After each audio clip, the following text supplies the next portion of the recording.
Este hombre que ves aquí, con traje oscuro, sonrisa contenida, mirada de halcón, pasó de ser uno de los empresarios más respetados de los Estados Unidos a perder más de 13.000 millones de dólares en solo un día. Sí, lo escuchaste bien, 13.000 millones. Pero lo sorprendente no es la caída, lo sorprendente es que contra todo pronóstico se levantó y acabó convirtiéndose en la cara más reconocible del Bitcoin institucional. Su nombre es Michael Saylor y su historia es una mezcla de ambición, de tragedia y convicción absoluta en una sola idea. El dinero, tal y como lo conocemos, está roto y el futuro se llama Bitcoin.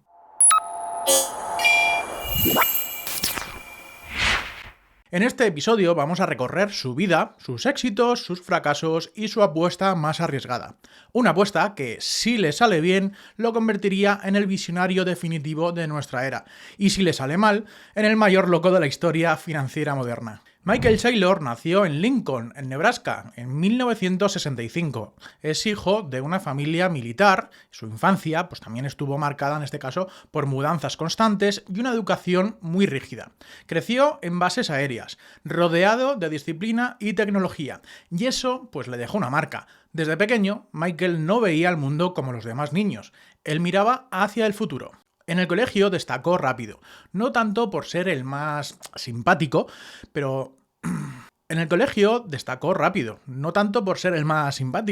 porque de hecho era bastante reservado, sino por su capacidad de cálculo. Mientras otros jugaban al béisbol, él soñaba con aviones supersónicos y con cómo la tecnología podría cambiar la forma en la que vivimos. Ese interés lo llevó a la Air Force Academy, donde en este caso pues empezó a formarse como piloto.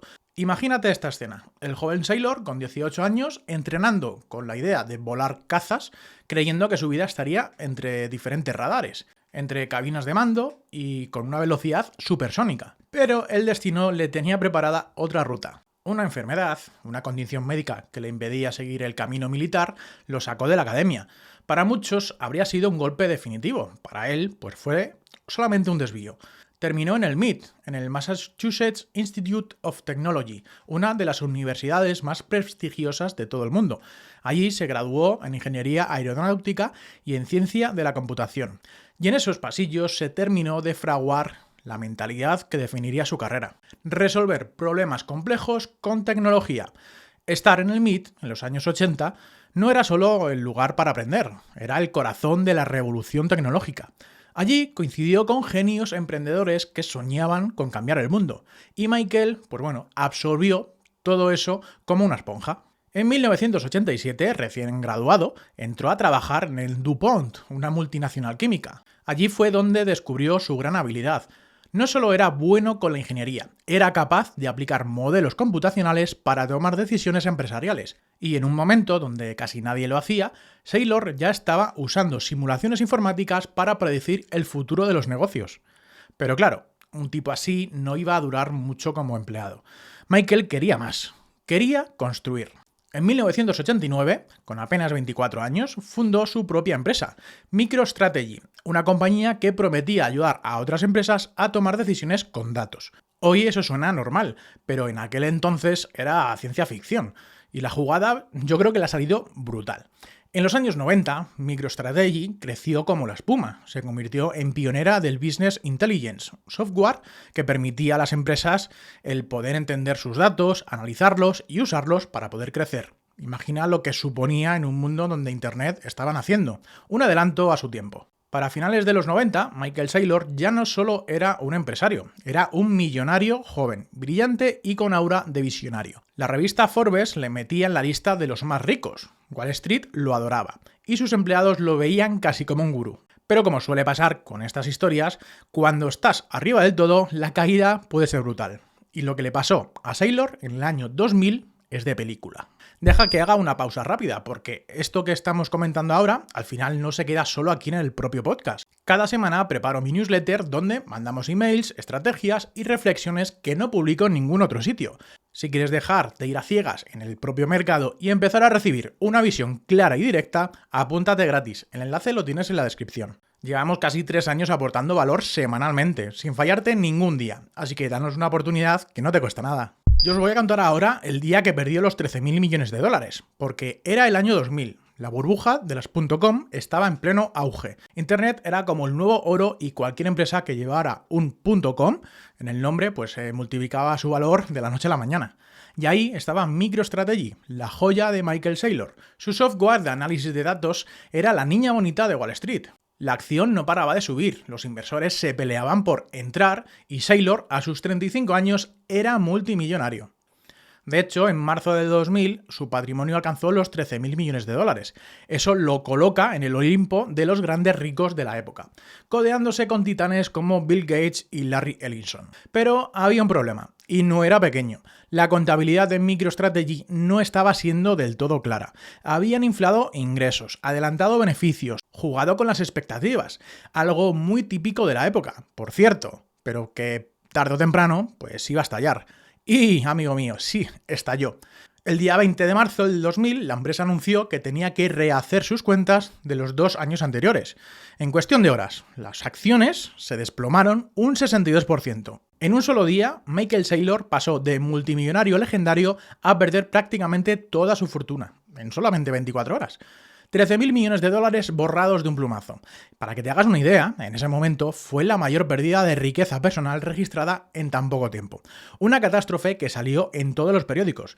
El niño prodigio de la tecnología se había convertido en un símbolo de la caída de las .com. Y aquí viene lo interesante, porque lo normal en ese momento habría sido desaparecer, vender la empresa, retirarse a vivir en el anonimato con lo que le quedaba, pero Michael no es de esos. Lejos de hundirse, siguió liderando MicroStrategy. Cambió el enfoque, hizo ajustes, sobrevivió al crash y mantuvo la compañía en pie. Una rareza, porque la mayoría de las empresas de la época murieron en esa misma ola. Eso sí, el golpe fue tan grande que le dejó marcado para siempre. De hecho, él mismo lo ha contado en varias entrevistas. Perder todo ese dinero le hizo replantearse qué significaba realmente la riqueza, porque un día estás arriba y al siguiente lo pierdes todo. Y aquí es donde empieza a germinar la idea que más adelante lo llevaría al Bitcoin. Bitcoin, el dinero fiat, las acciones, las promesas de papel, pueden esfumarse de un día para otro. Saylor entendió en carne propia lo frágil que era el sistema financiero moderno. Y aunque tardó casi 2 décadas en conectar los puntos, aquel crash del 2000 fue el golpe que sembró la semilla en su obsesión futura: encontrar un activo que no pudiera manipularse, que no pudiera diluirse, que no pudiera evaporarse con un simple cambio contable. El activo que en años después reconocería en Bitcoin. Paramos el podcast un momento para decirte de que el próximo 7, 8 y 9 de octubre estaré en el evento de Merch Madrid. Si tú también quieres asistir, pues te invito a que entres en la página web mmerch.io y directamente cojas tus entradas, las que tú quieras, desde la más barata a la más cara, lo que prefieras. Yo estaré por allí, tanto haciendo podcasts, haciendo entrevistas, conectando con más personas, aprendiendo de todos los profesionales que van a estar por allí. De hecho, también voy a estar en una mesa redonda. Os invito a todos que vayáis directamente a la página web. Yo ya estuve el año pasado también, fue en el propio centro de Cibeles, el Palacio de Cibeles, y luego también van a haber muchas mesas redondas para poder aprender, conocer a muchas otras personas, hacer contactos y que seguramente, si tienes también tú algo que aportar o quieres absorber mucha información, es uno de los mejores eventos del año. Así que 100% recomendado. Tras aquel batacazo del año 2000, Michael Saylor pasó casi 2 décadas en la sombra. MicroStrategy sobrevivía, sí, pero ya no era la estrella de Wall Street. Sus acciones se quedaron estancadas y el mercado lo veía como un superviviente más de las burbujas de .com.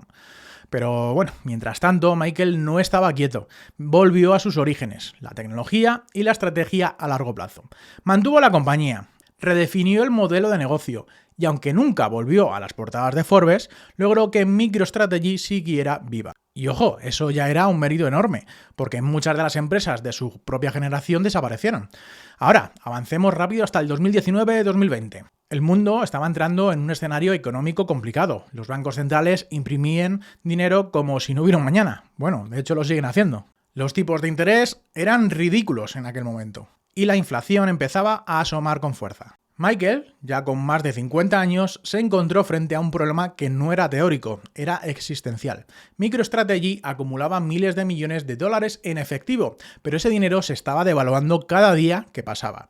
En sus propias palabras dijo: estaba viendo cómo la inflación me robaba la riqueza lentamente y comprendí que el efectivo ya no era un activo seguro, era un pasivo. Y justo ahí aparece en su radar Bitcoin.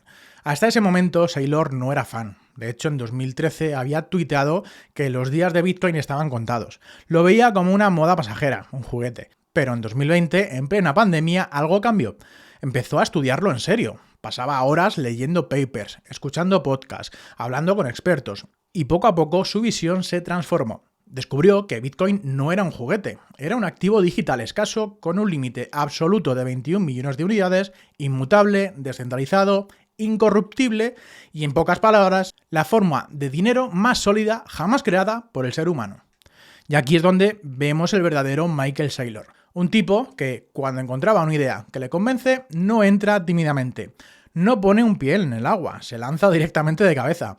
En agosto de 2020, MicroStrategy anunció que había invertido 250 millones de dólares en Bitcoin, como parte de su estrategia de tesorería. Fue la primera empresa cotizada en la bolsa de Estados Unidos en hacerlo a gran escala.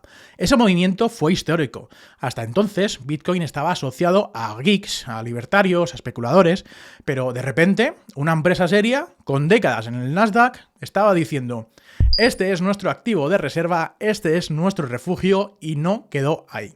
En los meses siguientes, Saylor redobló la apuesta, compró más y más Bitcoin, hasta convertir a MicroStrategy en una auténtica ballena, una de las mayores reservas privadas del mundo, realmente. Los medios lo llamaron loco, los analistas lo acusaron de poner en riesgo a sus propios accionistas, pero Michael no se movió ni un milímetro de su tesis. El Bitcoin es el activo más seguro, más líquido y más rentable a largo plazo. Es la salvación frente a la inflación. Y desde entonces no ha dejado de predicar ese mensaje. Conferencias, entrevistas, debates en Twitter. Michael Saylor se convirtió en el apóstol institucional de Bitcoin. Lo curioso es que, si lo piensas bien, todo encaja. El niño obsesionado con los aviones, el joven que usaba simulaciones para anticipar el futuro, el CEO que perdió 13.000 millones de dólares en un día. Todos esos caminos lo llevaron a una convicción absoluta. El dinero fiat se pudre. Bitcoin es la salida. Cuando Michael Saylor anunció aquella primera compra de Bitcoin por 2020, muchos pensaron que era un capricho, algo temporal, un experimento, pero pocos meses después quedó claro de que no era un movimiento solamente aislado. Era el inicio de una estrategia agresiva y sin precedentes. MicroStrategy no solo compraba con su propia caja.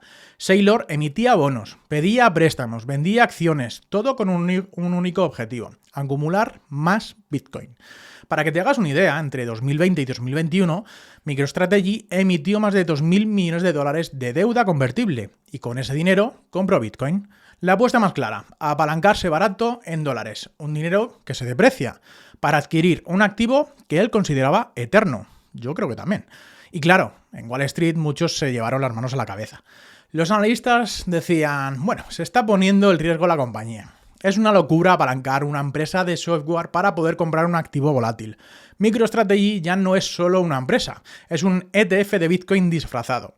Y en parte tenían razón, porque la acción de MicroStrategy empezó a moverse al compás del precio de Bitcoin. Subía cuando subía Bitcoin, caía cuando caía Bitcoin.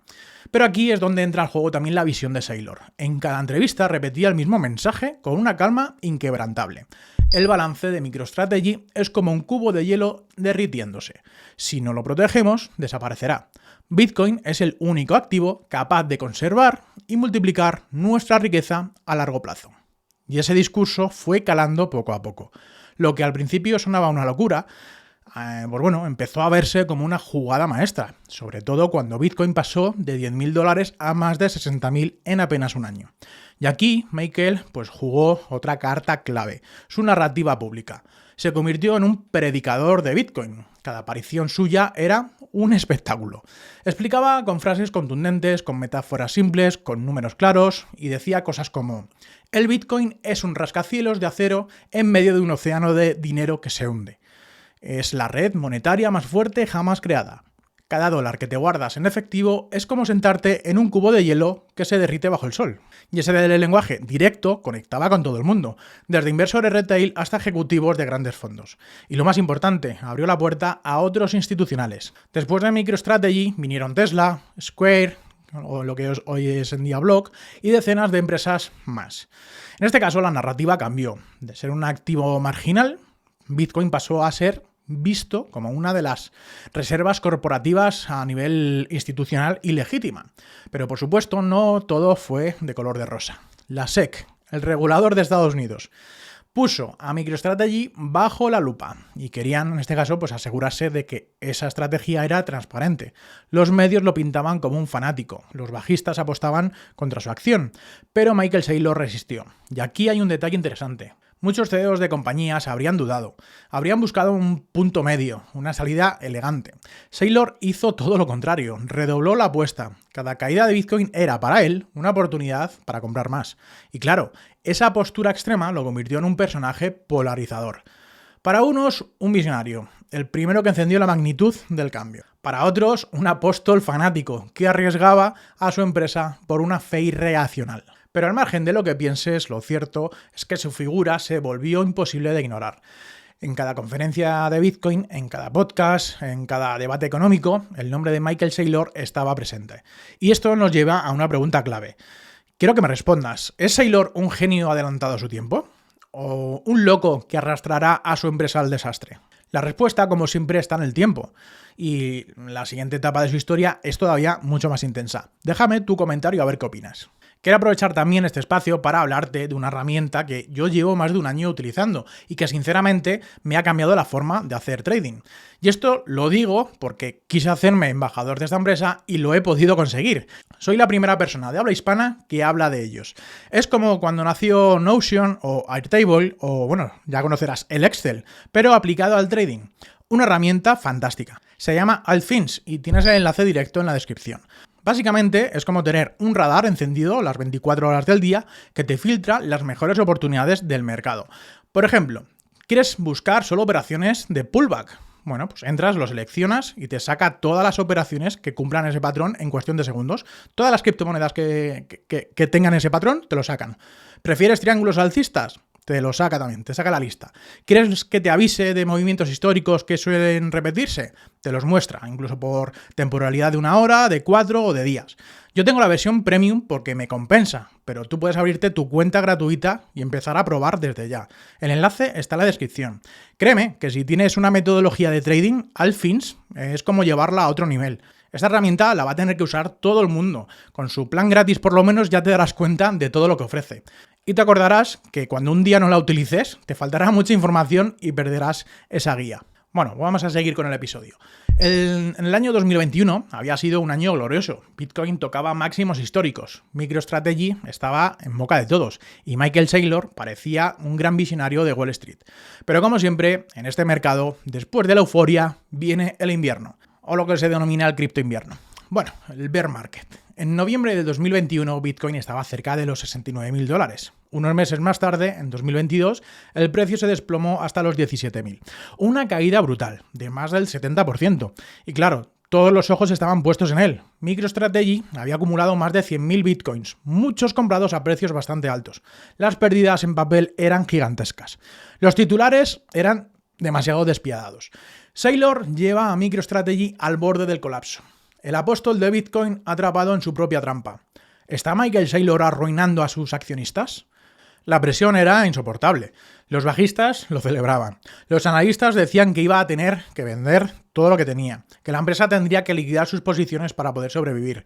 Y aquí es donde se ve de qué está hecho un líder. Michael no solamente no vendió, salió públicamente a decir que no pensaba vender ni un solo Satoshi, que Bitcoin era un activo de 100 años, que lo que importaba no era la volatilidad del plazo corto, sino la certeza matemática del largo plazo. Y lo decía así. Puedes llamarme loco, puedes llamarme imprudente, pero no puedes llamarme vendedor. Nunca venderemos nuestro Bitcoin. Imagina la escena, un tipo que ya había perdido 13.000 millones de dólares en el pasado y que ahora estaba otra vez contra las cuerdas, con todos empujándose en su contra, y aún así mantenía su pulso firme. No es fácil, incluso cuando los bancos empezaron a llamarle por los préstamos que había usado para poder comprar Bitcoin, Saylor mantuvo la calma. Negoció con ellos, refinanció toda la deuda, movió sus fichas que tuvo que mover, pero nunca se doblegó. Ese periodo fue clave porque demostró que no solamente era marketing, no era solo un discurso bonito para poder salir en podcast, era una convicción real. Estaba dispuesto a jugárselo todo, y poco a poco esa resiliencia empezó a darle una nueva imagen. Lo que al principio parecía una apuesta temeraria, empezó a sonar como una determinación épica. Mientras otros caían, recordemos que en ese mismo invierno explotaron proyectos gigantes como Terra, Celsius, Three Arrows Capital y hasta FTX. Saylor seguía ahí, con ese mismo mensaje, con la misma sonrisa contenida y la misma fe inquebrantable. De hecho, en el peor momento de la crisis, cuando Bitcoin rondaba los $17.000, Saylor se salió a decir algo que muchos pensaron que era una locura. Este es el mejor momento para poder comprar. Los fundamentos no han cambiado. La red es más fuerte que nunca. La única diferencia es el precio. Y el precio volverá. Joder, que sí tenía razón. Un año más tarde, Bitcoin había recuperado niveles mucho más altos. Y de repente, lo que parecía una locura volvía a verse como visión. Este capítulo de su vida consolidó su figura como un capitán que no abandonaba ese barco. Aunque el mar esté en plena tormenta, él seguía ahí. Y ojo, porque eso lo convirtió, o lo sigue convirtiendo en un referente no solamente para inversores institucionales, sino que también para la propia comunidad retail. Miles de pequeños inversores lo vemos hoy como alguien que aguantó las mismas pérdidas que ellos, pero con una fe tan firme que se negó a capitular. En otras palabras, si la mayoría de CEOs de empresas son tácticos, Saylor es estratégico. Si otros piensan en trimestres, él piensa en siglos. Y eso lo llevó a la siguiente fase de su camino. No ser un empresario que compra Bitcoin, sino transformarse en una especie de líder espiritual para toda la comunidad global. Una cosa es ser empresario que toma decisiones estratégicas y otra muy distinta es convertirte en la voz más reconocida de Bitcoin en todo el planeta. Y eso fue lo que pasó con Michael Saylor tras la tormenta bajista. Al sobrevivir sin vender, su credibilidad se multiplicó. De repente, no era solo el tipo que apostó por Bitcoin, era el tipo que resistió cuando todos dudaban.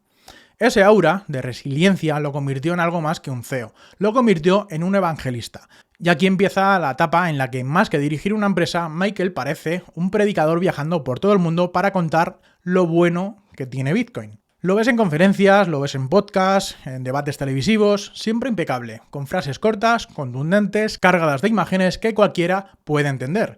El Bitcoin es un oro digital que puedes mover a la velocidad de la luz. Es un banco en el ciberespacio, abierto 24/7 para todo el mundo. Es como comprar un bloque en Manhattan, solo que en el mundo digital, y hacerlo eterno. Ese estilo comunicativo es una de las armas más poderosas que tiene. No habla como un ingeniero, no habla como un trader, habla como un estratega que sabe traducir ideas complejas en metáforas que se te graban a fuego. Y eso, pues, se engancha, la verdad.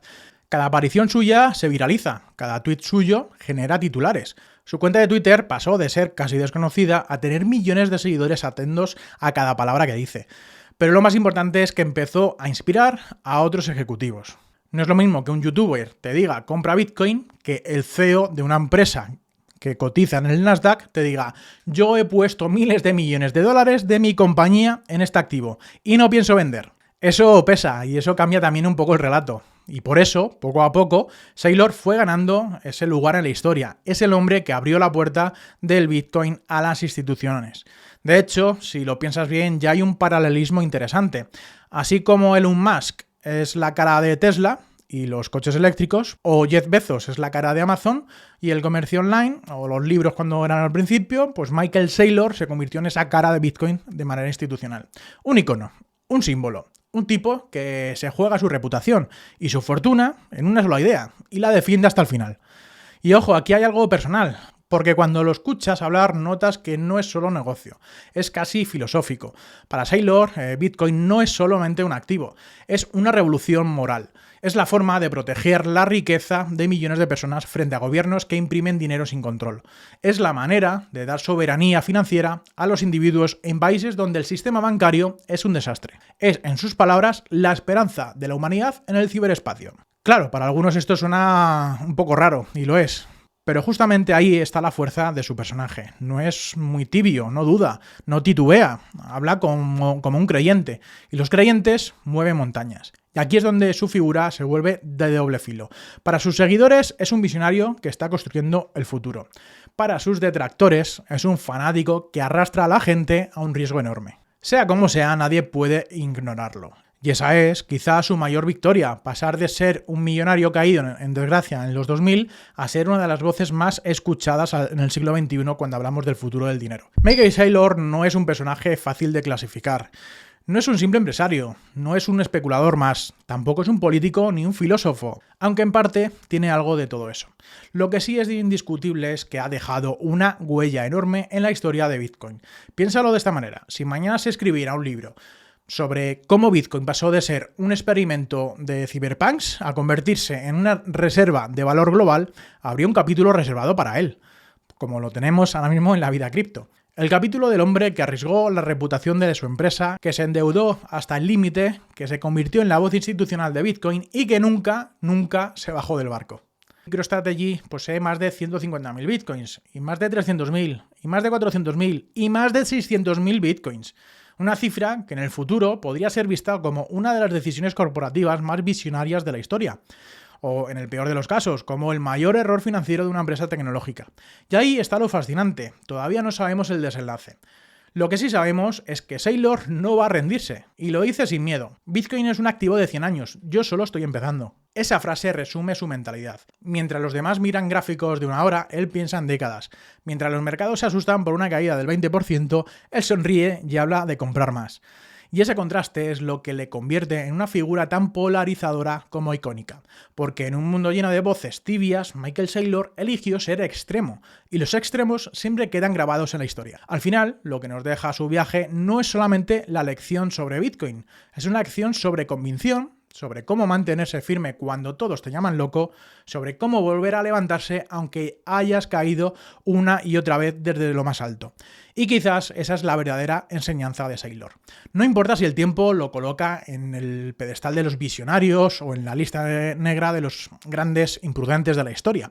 Lo que importa es que se atrevió a apostar todo por una idea. Y muy pocos en este mundo pueden decir lo mismo. Así que la próxima vez que mires un gráfico de Bitcoin o escuches a alguien hablar de la inflación de dinero fiat, acuérdate de él. El hombre que perdió 13.000 millones de dólares en un solo día. El hombre que renació de sus cenizas. El hombre que convirtió a una empresa de software en el mayor símbolo de Bitcoin institucional. Ese hombre es Michael Saylor. Y su historia, para bien o para mal, ya es parte de la leyenda. Si te ha gustado esta historia, compártela, porque entender a Michael Saylor no es solo entender a un hombre, es entender la batalla más grande de nuestro tiempo, el futuro del dinero. Si este episodio te ha hecho pensar diferente, si te ha enseñado cosas, pues compártelo también con alguien que quiera mirar un poco más allá de los propios titulares. Suscríbete a la newsletter de La Vida Cripto y déjame tu comentario porque quiero estar cerca también de vosotros. Y recuerda, en este juego no gana el que grita más fuerte, sino el que se prepara mejor en silencio. Nos vemos en el próximo episodio. Chao.